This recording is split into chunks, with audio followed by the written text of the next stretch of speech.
মৃত্যুর ফয়সালা জমিনে না, আসমানে হয়। আমি চলে গেলে আমার সন্তান লড়বে, তার সন্তান লড়বে। যুগ হতে যুগান্তরে আজাদের সন্তানরা স্বাধীনতার পতাকা সমুন্নত রাখবেই। মৃত্যুর ভয় দেখিয়ে লাভ নেই।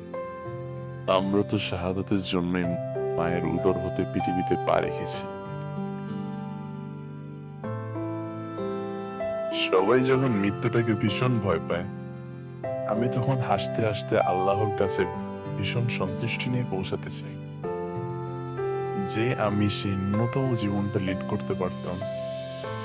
আমি ইনসাফের একটা হাসি নিয়ে আমার আল্লাহর কাছে পৌঁছাতে চাই।